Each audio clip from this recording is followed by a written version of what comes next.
light. No, I want to discuss this among the three of us, okay?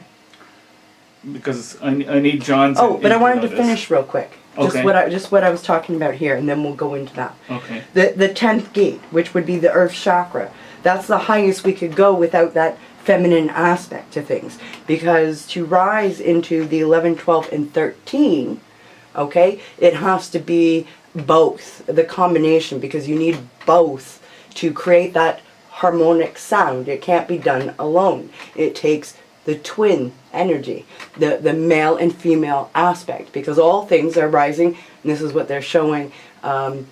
It's not a black hole, it is the twins in the center of our galaxy. Well, what is the twins? It's the sound, right? Which is the dark energy. It's the sound that dances the particles into creation, right? So you need the two. Without sound, particles lay dead, right?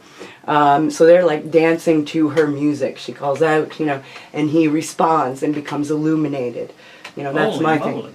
Right. And you need the twin balance, right? So the male and female aspects of all of creation. It's both. So the only so we have only been able to rise into the 10th gate because we're doing that individually, like on our own, and it's based on the male aspect, like the divine male of things.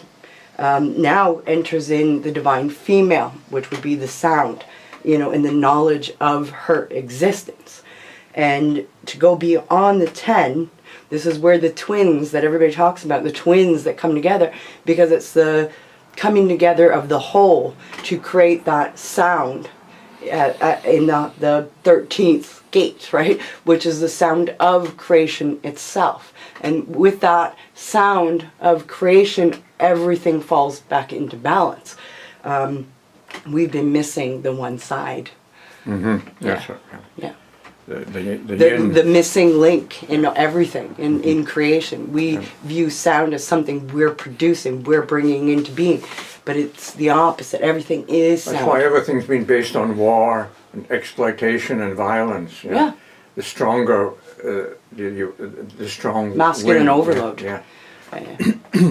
Yeah, the dominating masculine side of the brain, that logic in the boxes and keeping everything in order, and in these little boxes, it's little prison boxes, because you need both to expand and to create. So could there be male frequencies and female frequencies then? What do you mean, like separately or? Yeah, separately, and we bring them together at like an interferential combination. I think you walk the ladder, let's say, to the 10th gate, right? You rise through to the 10th gate on your own. I think it's the journey that has to be done, but done by the female aspect and the male aspect, coming whole within themselves. Then those two come together to rise up into the 13th.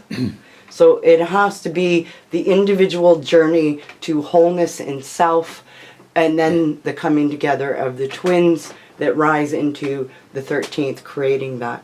And I think that this is like kind of manifested into the physical. So it's physically going to happen. This is why we are always talking about our twin flame. There's a reason why we're drawn to that, right? Because we all want to ascend, and that's how we are going to ascend, is the joining and the balance within the two, because all things reflect from us, through us, we create. So the only way to create an external balance is by stepping into wholeness and oneness with both within ourselves. Yeah. If we're divided within and separate, we're divided externally. So to find that balance and wholeness, that is then reflected into all of creation.